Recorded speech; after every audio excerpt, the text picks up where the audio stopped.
बिस्मिल्लाहिर्रहमानिर्रहीम, अस्सलाम वालेकुम। हकीकत टीवी ने आपको कहा था जो हकीकत टीवी चैनल से खबर निकलेगी इंशाल्लाह इंटरनेशनल सतह पर हर जगह पर आपको बाद में उसकी तस्दीक होती नजर आएगी। आपको कहा था कि अशरफ गनी पर इस वक्त शदीद प्रेशर है अमेरिका के इस्टेब्लिशमेंट का कि फौरी तौर पर रिज़ाइन करो ताकि अफ़गान तालिबान टेबल पर आकर बैठें। और बार बार जो हर जगह खबर आ रही है कि वो पूरा अफ़गानिस्तान कैप्चर करते जा रहे हैं, इससे अमेरिका की इस्टेब्लिशमेंट, उनकी फ़ौज, उनकी एयरफोर्स, उनकी CIA, उनके थिंक टैंक्स, सबकी पूरी दुनिया में जलालत हो रही है। हकीकत टीवी ऑलरेडी आपको बता चुका है कि पुर्तगाल के पॉलिटिशियंस ने ओपनली कहा है कि अगर पाकिस्तान के बारे में कहा जा रहा है कि पाकिस्तान ने अफ़गानिस्तान में अफ़गान तालिबान की मदद की है, तो इसका ये मतलब है कि पाकिस्तान ने सुपर पावर को शिकस्त दे दी है और सुपर पावर पाकिस्तान के झांसे में आकर शिकस्त खा गया। इसका मतलब अमेरिका नाकामी का एतराफ़ करे। यानी पूरी दुनिया में अब ये बात नहीं हो रही कि आपको किसने धोखा दिया। वो पूछे 50 ममालिक हो, आप सब हो तो हारे क्यों हो। इस वीडियो की अहम डिस्कशन चलती रहेगी, लेकिन इससे पहले आप वीडियो को लाइक करें, हकीकत टीवी को सब्सक्राइब कर लें और बेल आइकन पर ज़रूर क्लिक करें। अब सूरत हाल ये है कि वॉल स्ट्रीट जर्नल ने खबर ब्रेक की है कि अशरफ गनी के ऊपर इस वक्त शदीद प्रेशर है और पॉसिबिलिटी ये है कि वो रिज़ाइन कर सकते हैं। अगर वो रिज़ाइन नहीं करेंगे तो फिर अमेरिका के पास वही ऑप्शन रहती है कि वो उसका हाल सद्दाम जैसा कर दे, उसको रास्ते से हटा दे और पूरे अफ़गानिस्तान के अंदर खाना जंगी क्रिएट कर दे। असल में ये जो खाना जंगी क्रिएट करने की एक मूवमेंट चलाई जा रही है, इनको अंदाज़ा भी नहीं था। अमेरिका के मीडिया में उनके जर्नैल खुद ये बात कह रहे हैं, हमें खुद नहीं पता था कि अफ़गान तालिबान इतनी तेज़ी से कैप्चर कर लेंगे। यानी अभी अमेरिका के निकलने में 19 दिन बाकी हैं और 19 दिन पहले ही उन्होंने 95% इलाका फतह भी कर लिया है। बाकी 5% तो वो अगले हो सकता है 10-12 दिन में फतह कर ले।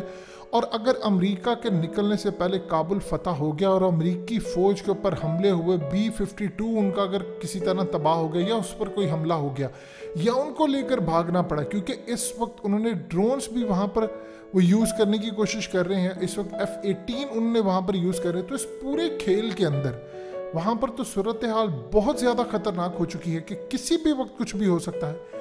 अब असल में हुआ यूँ है कि दोहा के अंदर आज मुलाकात हुई है ज़मीर काबलोव से अफ़गान तालिबान के डेलीगेशन मुल्ला ब्रादर की, और उस मुलाकात के अंदर अफ़गान तालिबान ने क्लियरली रशिया को कह दिया, क्योंकि अब अमेरिका से भी होने जा रही है मुलाकात तो सारे वहाँ पर हैं, उन्हें कह दिया है कि अशरफ गनी को रिज़ाइन कर जाए तो हम ये सब कुछ छोड़ देंगे।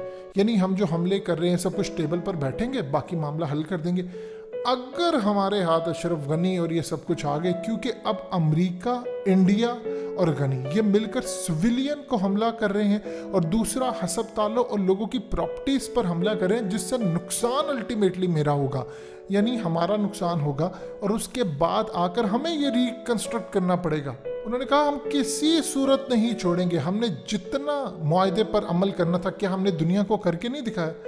एक भी अमेरिकन पर हमने हमला किया है? अमेरिका इस तलाश में है कि किसी वजह से B-52 बॉम्बर से वो स्ट्राइक करता है, हम हमला करें और वो दुनिया को बताए कि देखो अफ़गान तालिबान ने मुआहदा तोड़ा है, ये झूठे लोग हैं, और उसके बाद वो सारी दुनिया को सारी चीज़ें अपनी मर्जी से प्रोपेगेंडा के थ्रू बताता रहे। अब इस वक्त सूरत हाल ही है, अशरफ गनी के बारे में समझ रहे, ये पैदा हुआ था अफ़गानिस्तान में, लेकिन ये फिर इसने अमेरिका की यूनिवर्सिटी से जाकर पढ़ाई की, सब किया, और फिर 1983 में इसने PhD की डिग्री हासिल करके डॉक्टर कहलाया। अब उसके बाद इसने वर्ल्ड बैंक में जॉब की। जब अमेरिका ने अफ़गानिस्तान के अंदर अफ़गान तालिबान का तख्ता उल्टा तो ये बेसिकली हामिद करज़ई का मशीर बन के आया था और उसके बाद फिर इसके बाद सदर बन गया और इंडिया ने इसको गोद में ले लिया। यानी इनकी हिस्ट्री क्या है, इन्हीं के इदारों में काम करने वाले लोग हैं। और अब सूरत हाल ये है कि जब रशिया के सामने बातचीत की तो ज़मीर काबलोव ने कहा कि अफ़गान तालिबान आप लोग ठीक कह रहे हो, आप लोग बिल्कुल ठीक कह रहे हो, इसमें सरासर गलती है अशरफ गनी की। यानी ये पूरी दुनिया के सामने बात है। उन्होंने कहा कि देखिए ये हमारे साथ मामला कर रहे। इन्होंने जब हमें ये बात कही थी कि अमेरिका यहाँ स्ट्राइक नहीं करेगा तो इन्होंने मुआहदा तोड़ा क्यों? क्या हमने अभी तक किसी वजह से उस मुआहदे की खिलाफ वर्जी की है? इन्होंने वो मुआहदा तोड़ा है। और क्यों तोड़ा है आप इनसे पूछें। अगर हम अमेरिका पर हमला करें तो दुनिया में कहेंगे अब हम इतने ताकतवर हो चुके हैं। असल में अब अफगान तालिबान की स्ट्रेटजी है डिफरेंट। वो इतनी ठुकाई करके अमेरिका को मार मार कर, अशरफ गनी को मार मार कर अब आना चाहते हैं टेबल टॉक पर। लेकिन जब अशरफ गनी रिजाइन करे, अमेरिका को उन्होंने कहा है कि तुम अपनी साख अगर बचाना चाहते हो तो टेबल पर हम बैठने को तैयार हैं, लेकिन अशरफ गनी को रिजाइन करवा। अब गनी कह रहा है मैंने रिजाइन नहीं करना। इंडिया ने असल में इस वक्त सूरत हाल ये पैदा हुई है कि जब से MI-24 आज हेलीकॉप्टर उनके हाथ में है, इंडिया और पीछे हट गया है। उनको अब ये तकलीफ है कि अशरफ गनी मजीद जो इंडिया ने हेलीकॉप्टर्स दिए वो भी गवा सकता है। देखिए कुंदूज एयरपोर्ट पूरे का पूरा फतह हुआ है, वहाँ पर जितनी उनकी फौज के लोग थे उन्होंने सरेंडर किया है। 8 पायलट्स थे, उन्होंने सरेंडर किया और वो अब अफगान तालिबान के साथ मिलकर हमला करने जा रहे हैं। अब जानते हैं सड़कों पर उनकी जो फौज आ रही है उन सबको एक एक कार्ड दिया गया है, उनको चिट दी गई है कि आपने बाद में फौज में आना है, हम आपको ट्रेन करेंगे कि ट्रेनिंग होती कैसे है। कोई अशरफ गनी का साथ देने को तैयार नहीं। अमेरिका उसको कह रहा है तुम रिजाइन कर दो। अगर गनी रिजाइन नहीं करेगा तो फिर अमेरिका उसको रास्ते से हटा देगा, क्योंकि जब पपेट आपके खिलाफ हो जाते हैं तो वो फिर छोड़ते नहीं है। अब अशरफ गनी अगर रिजाइन कर दे तो अमेरिका की साख बच जाती है। अगर अशरफ गनी रास्ते से हट जाता है तो फिर भी अमेरिका दुनिया को ये कहने के काबिल हो जाएगा कि देखो अफगान तालिबान ने ये सब कुछ किया है या इनको नुकसान पहुंचाया, मारा या कुछ भी किया, तो उसके बाद एक खाना जंगी की सूरत हाल क्रिएट करने में अमेरिका को आसानी होगी। लेकिन अगर अशरफ गनी उधर से अफगान तालिबान काबुल पहुंचते हैं, उधर अशरफ गनी निकल कर किसी भी मुल्क में अमेरिका के अलावा हो, दुबई हो, किसी जगह चला जाता है, और जब तक अफगान तालिबान इक़्तिदार में रहेंगे या अशरफ गनी जिंदा रहेगा, वो सारे का सारा ब्लेम अमेरिका पर डालता रहेगा कि अमेरिका नाकाम है, अमेरिका ने ये किया वो किया। अब पूरी दुनिया के अंदर जब ये बात सुनी जाएगी, जाहिर सी बात है कॉन्फ्रेंस में बुलाया जाएगा उसको, वो जितना मर्जी पाकिस्तान पर ब्लेम कर दे। अब दुनिया ये नहीं देख रही कि पाकिस्तान मिला है नहीं मिला, वो पूछ रहे हैं कि अमेरिका आपने 4 से 5 हज़ार अरब डॉलर जो खर्च किए, आप रिजल्ट क्यों नहीं प्रोड्यूस कर सके। इसका मतलब है 2 ममालिक आपको शिकस्त दे जाए। अब अशरफ गनी जब जाएगा पूरी दुनिया के अंदर कॉन्फ्रेंस में अमेरिका पर ब्लेम करेगा क्योंकि अमेरिका ने साथ छोड़ दिया, तो बताएं फिर क्या होगा। फिर ये सूरत हाल होगी कि अमेरिका पर मजीद प्रेशर आएगा। अब अमेरिका को सूट करती है 2 सिचुएशंस कि अशरफ गनी या तो कर दे रिज़ाइन या उसको रास्ते से हटा दिया जाए। अगर वो रिज़ाइन कर जाता है तो फिर इनके साथ टेबल पर बैठेंगे, जो खबरें आना है, वीडियोज़ आना है, ये बंद हो जाएंगी।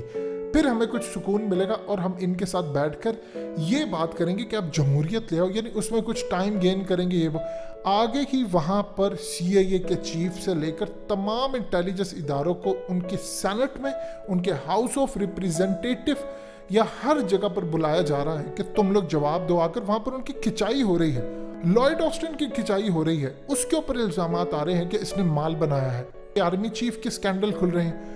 तो वहां पर वो किसी को नहीं छोड़े। अब वहां पर एक डिमांड निकल रही है कि हिसाब लिया जाए अमेरिका के टैक्स पेयर मनी को किस तरह ज़ाया किया गया। अगर यही सूरत हाल करनी थी तो 2001 में अफगान तालिबान तो थे इक़्तिदार में, आज वो ज़्यादा ताकत के साथ है। आज तो रशिया भी उनके साथ है, आज पाकिस्तान भी, चाइना भी, ईरान भी, सेंट्रल एशिया भी। तो अमेरिका ने तो सिर्फ गवाया ही है।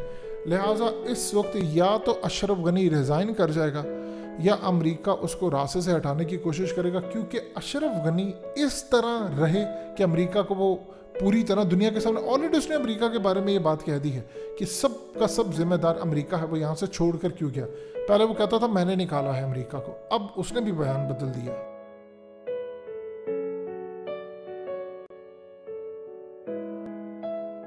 हकीकत टीवी को सब्सक्राइब करना मत भूलें, वीडियो को लाइक करें, शेयर करें और कमेंट सेक्शन में अपनी राय का इजहार ज़रूर करें।